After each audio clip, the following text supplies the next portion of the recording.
Sir, step away from the door. This is my mom's home. I have ID. Turn around. Please, just call her. Marcus, the mail matches his name. I'm telling you the truth. Hands behind your back. Sir, step away from the door. This is my mom's home. I have ID. Turn around. Please just call her. Hands behind your back. The words hung in the air, a chilling echo of official command against frantic, yet composed, pleading. On a quiet suburban porch, a man in khakis and a button-down shirt, a homeowner's son, was being ordered to surrender. His hands, open and visible only moments before, were now forced behind his back. The cold click of handcuffs sealed his fate, not as a son returning to his mother's residence, but as a detained suspect. This wasn't a raid on a known criminal hideout. It was a peaceful Tuesday afternoon, and an innocent man was being arrested at the threshold of his childhood home.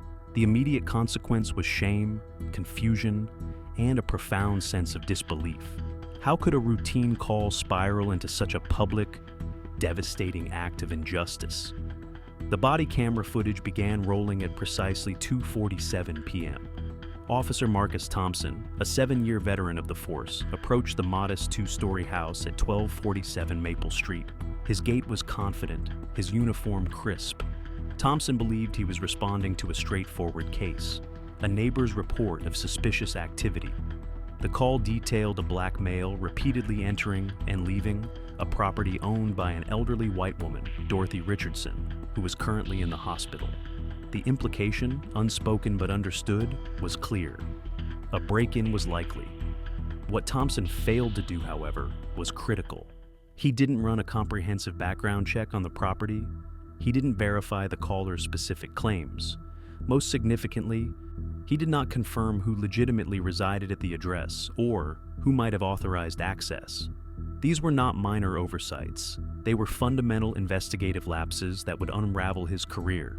How could an experienced officer make such basic, fundamental errors, especially when the circumstances allowed for immediate, simple verification?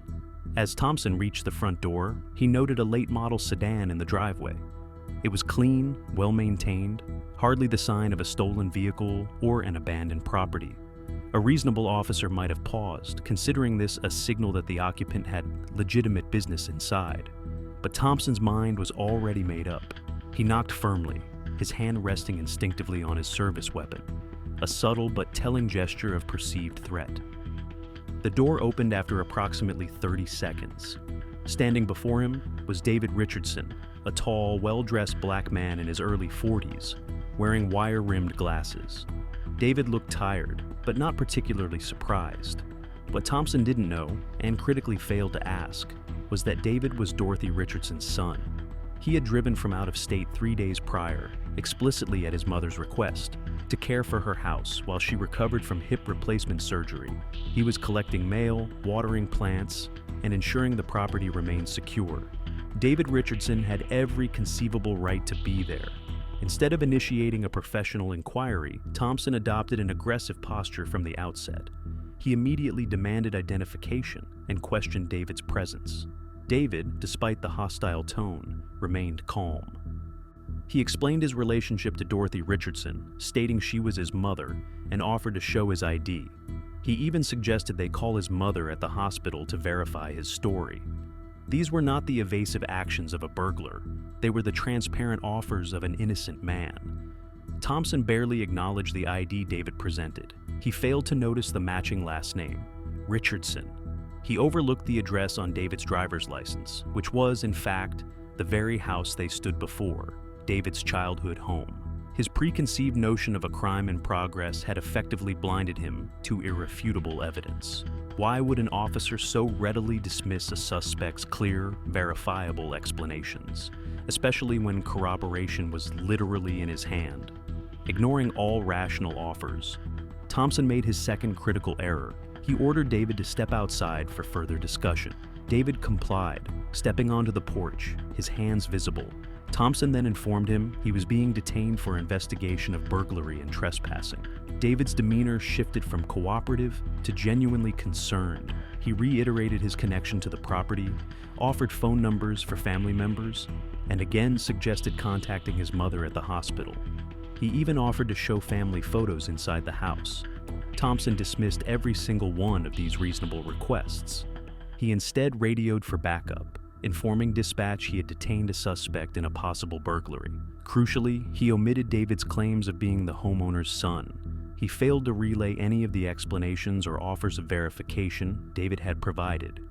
Thompson simply reported a black male found inside a house that was supposed to be empty. Was this a failure of procedure or something far more ingrained, allowing assumption to override basic professional duty? Within minutes, Officer Sarah Martinez arrived to assist, just as Thompson was placing David in handcuffs. The scene was now set for a catastrophe entirely of Thompson's making. Officer Sarah Martinez arrived moments later, pulling up just as Thompson was securing David Richardson in handcuffs. A newer officer, Martinez had no immediate reason to question Thompson's judgment. She anticipated assisting with a routine arrest. Yet, as she approached the residence, subtle but critical details began to surface, directly contradicting the narrative Thompson had already committed to. On the small table near the entrance lay David's keys, a clear sign of legitimate access, alongside what appeared to be family photographs. More pointedly, in the mailbox, Martinez observed mail addressed not only to Dorothy Richardson, but also explicitly to David Richardson. These were not the hallmarks of a stealthy burglar. Martinez, noticing these discrepancies, quietly brought them to Thompson's attention. But Thompson, driven by an unyielding conviction and perhaps unwilling to appear uncertain before a junior officer, dismissed her observations. His course was set, his assumption solidified. This was not merely a missed opportunity for correction, it was an active rejection of counter-evidence. What compels an officer to ignore tangible facts presented by a colleague, especially when those facts could easily prevent a wrongful arrest? Meanwhile, the unfolding scene drew the attention of neighbors. David, handcuffed on his own porch, could see the confusion on their faces, some of whom had known him since childhood. One elderly neighbor, Mrs. Patterson, approached Martinez, attempting to clarify the situation. David, she explained, was Dorothy's son. She had seen him coming and going, caring for the house. Martinez relayed this information to Thompson. But again, he remained impervious, too focused on the mechanics of the arrest to consider its accuracy. His preliminary report, already being drafted in his mind, would describe a clear case of breaking and entering, citing David's various excuses for his presence, while conveniently omitting the matching last names on the ID and the multiple witness accounts. As they awaited the transport vehicle, David made one final, desperate attempt to introduce reason. He asked Thompson to simply call his mother's hospital room. Dorothy, he explained, was alert and coherent. She could resolve the entire misunderstanding in less than 5 minutes. This request was not complex. It required minimal effort and offered immediate, irrefutable verification.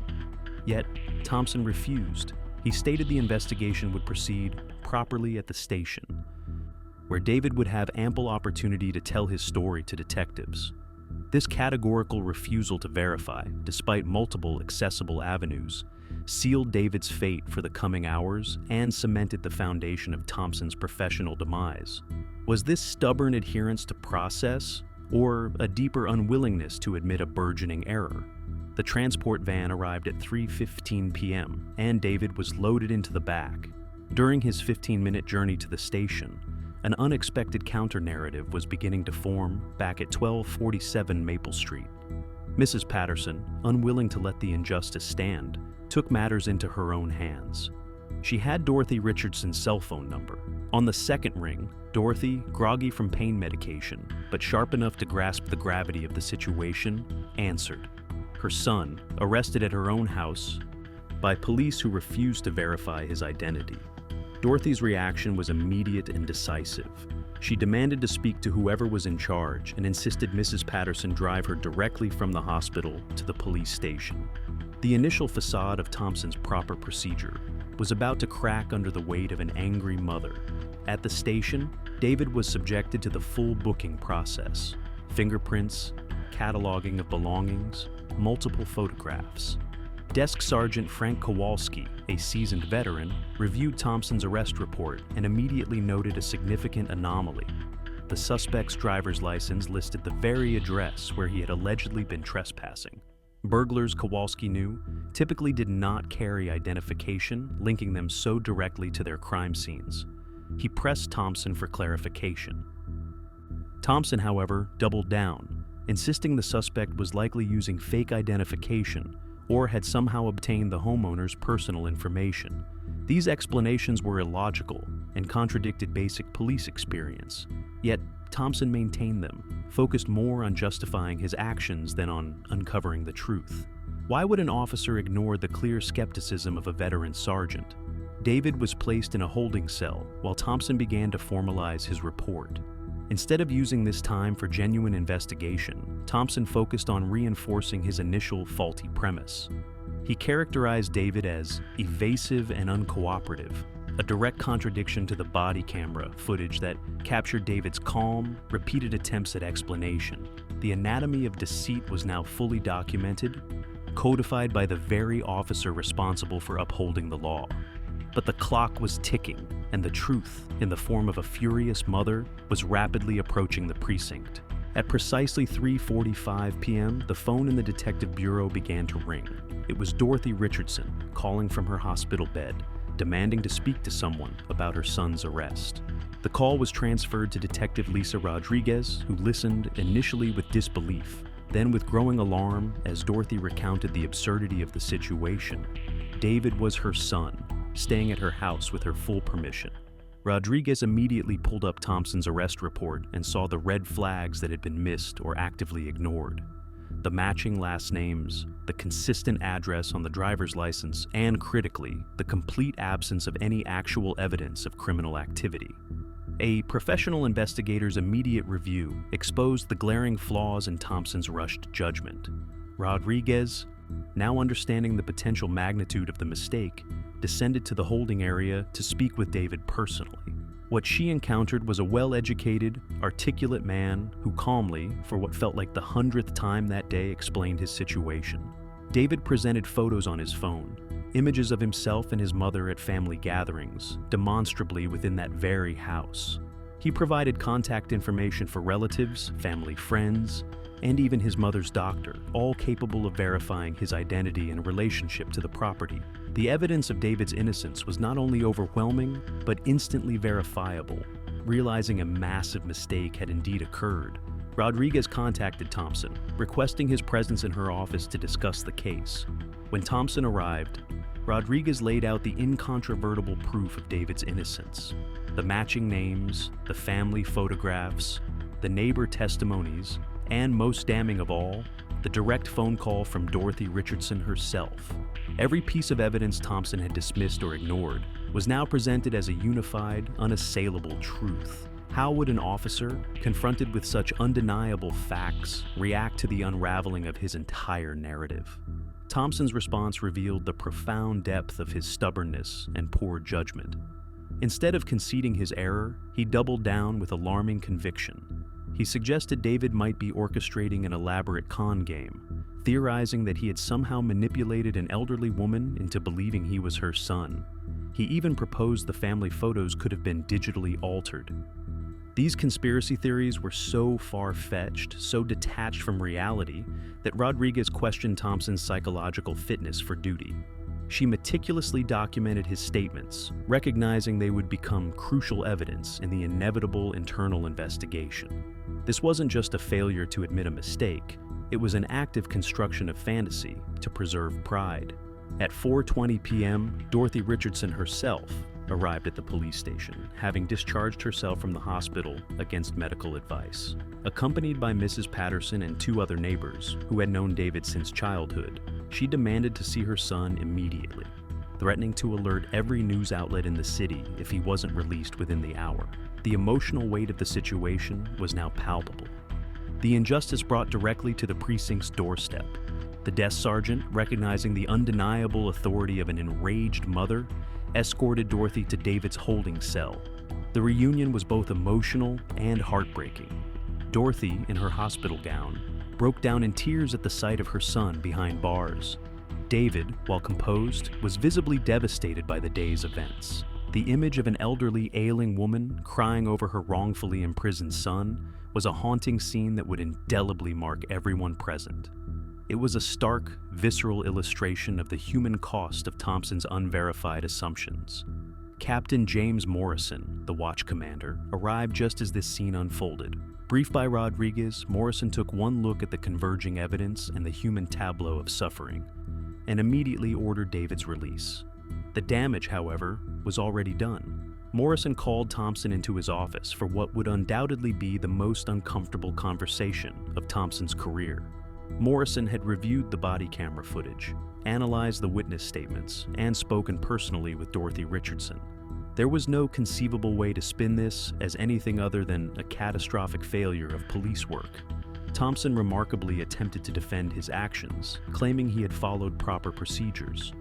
Morrison systematically dismantled this defense. Proper procedure would have involved verifying the suspect's story before making an arrest.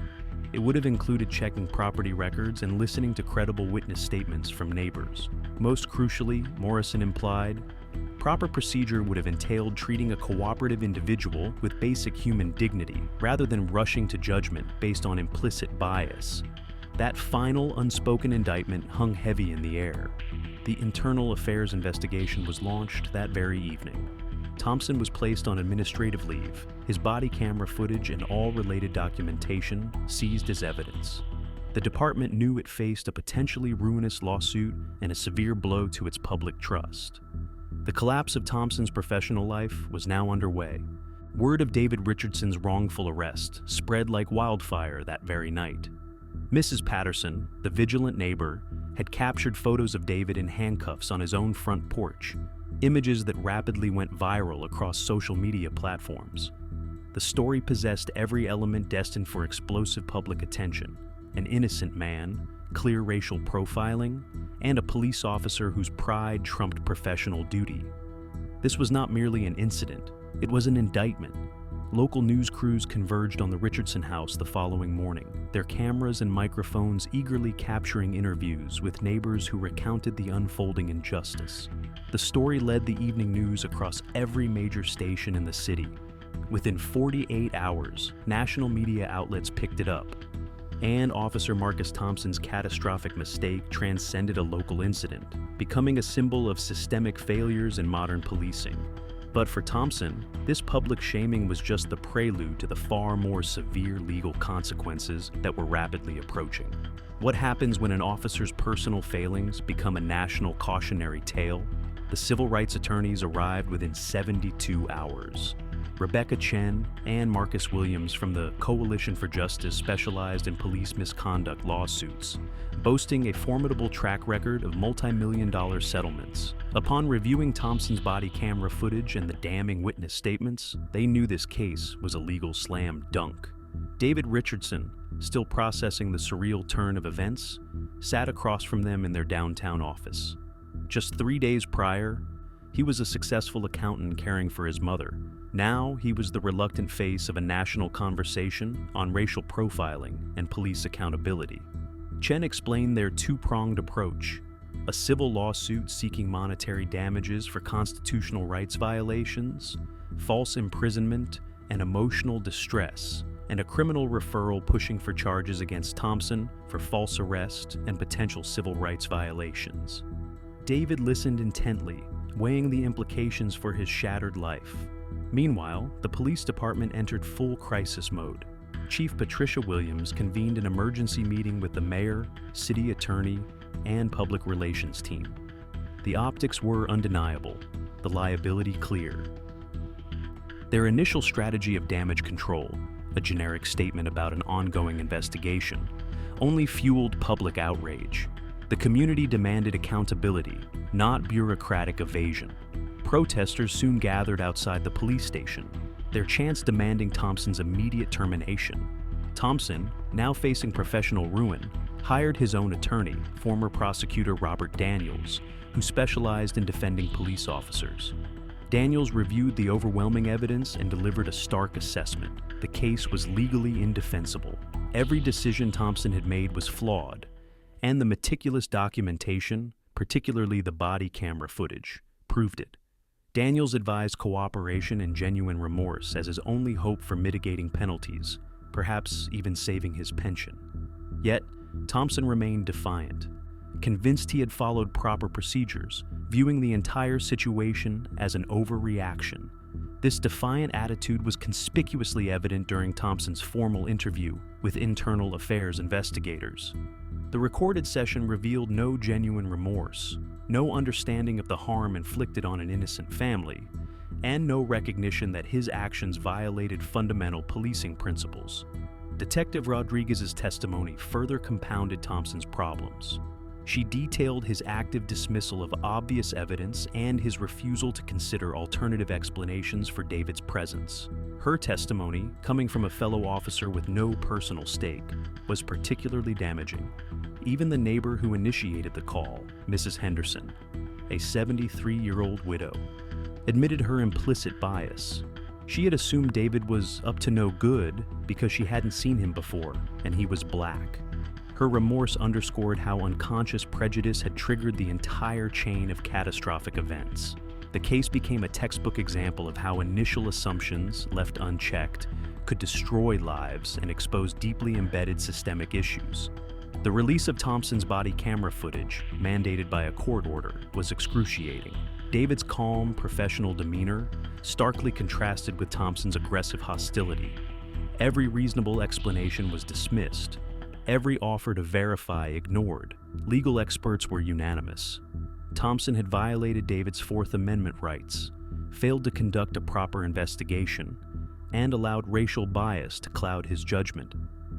Even the police union, initially defending Thompson, began to distance themselves, recognizing the indefensible nature of his actions. 3 weeks after David's arrest, the district attorney's office announced criminal charges against Thompson: false imprisonment, deprivation of rights under color of law, and official misconduct. These were serious felony charges carrying the potential for significant prison time. The announcement sent shockwaves through law enforcement.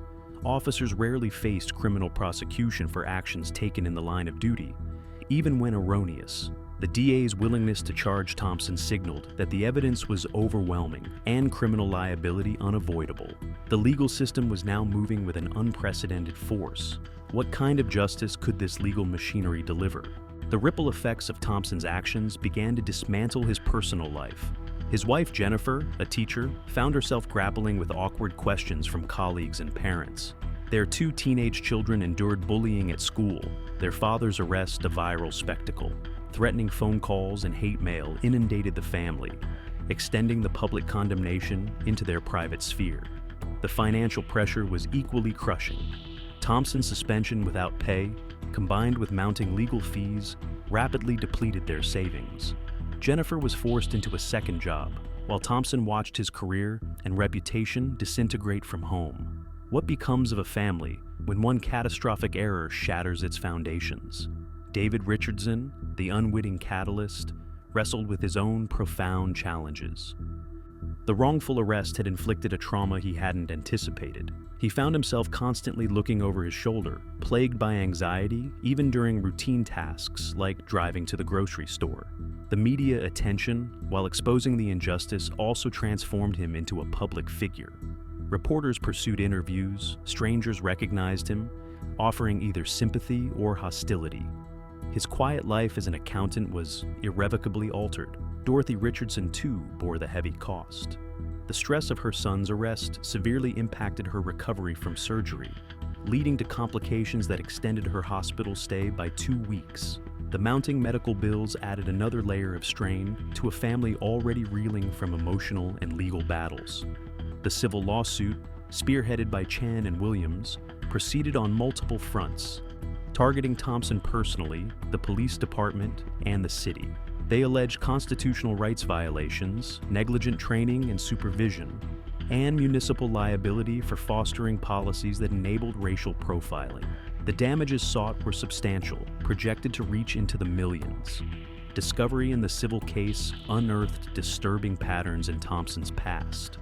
His personnel file revealed previous, dismissed, or downplayed complaints about racial bias, particularly during traffic stops involving minority drivers. These were not isolated incidents. They were unheeded warning signs. Training records showed Thompson had received minimal instruction on implicit bias and constitutional policing. The department's policies on investigating suspicious activity were vague, outdated, and lacked clear protocols for verifying suspect claims before arrest. These systemic failures made the city deeply vulnerable to significant liability. How many other instances of unchecked bias had been allowed to fester, leading to similar injustices? The criminal case against Thompson navigated the courts slowly. His attorney filed numerous motions to challenge charges and exclude evidence, but the body camera footage remained admissible and devastating. No legal maneuver could explain away Thompson's deliberate refusal to verify David's story or his dismissal of multiple witness testimonies. Behind closed doors, plea negotiations began. The prosecutor offered Thompson a deal: plead guilty to reduced charges in exchange for his resignation from the force and a permanent ban from law enforcement employment. Thompson initially resisted, convinced he could prevail at trial, but as legal fees mounted and his attorney underscored the overwhelming evidence and negative public sentiment, his resolve weakened. A trial would be costly, humiliating, and likely result in conviction on the most serious charges. The police department's internal investigation concluded with a scathing report, recommending Thompson's immediate termination. It found he had violated numerous departmental policies and brought significant discredit upon the organization. Even if acquitted criminally, his policing career was effectively over. 6 months after David's arrest, Thompson accepted the plea agreement. He pleaded guilty to official misconduct and false imprisonment, receiving a sentence of 2 years probation and permanent forfeiture of his law enforcement certification. The deal spared him prison time, but irrevocably ended his career in policing. 3 months later, the civil settlement was finalized. The city agreed to pay David Richardson $2.8 million to resolve all claims. Beyond monetary compensation, the settlement mandated critical reforms, updated police training, revised departmental policies on investigating suspicious activity, and new oversight mechanisms for officer conduct complaints. This wasn't just a payout, it was a forced systemic change. Thompson's life post-plea agreement became a stark study in consequences. He struggled to find steady employment. Background checks consistently revealed his criminal conviction. Former colleagues avoided him. His comfortable middle-class life, built over 7 years in law enforcement, vanished. His marriage, unable to withstand the pressure, ended in divorce 8 months later, citing the stress and financial hardship.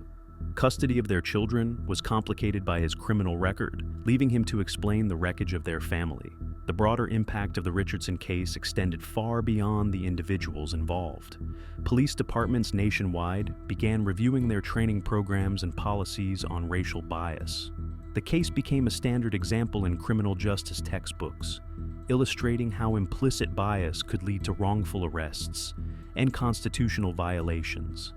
David Richardson, transformed by his experience, used his settlement money to establish a foundation dedicated to police accountability and community relations. He became a reluctant but potent advocate for criminal justice reform, speaking at conferences and collaborating with legislators on oversight bills. His private life as an accountant had ended, but a new public purpose had emerged from the ashes of injustice. So, here we are. One moment of prejudice, a cascade of unverified assumptions, and a career-ending refusal to acknowledge a mistake. Marcus Thompson's professional life dissolved not from a single misstep, but from an unwavering commitment to his own flawed perception of truth. David Richardson, an innocent man, became a symbol of systemic failures that continue to plague modern policing. Justice in this instance came with a heavy price, but it did come, forcing a spotlight on the insidious danger of unchecked bias in the exercise of authority. How many other David Richardsons exist, whose stories remain unheard, trapped in the unforgiving machinery of a system unwilling to question its own assumptions?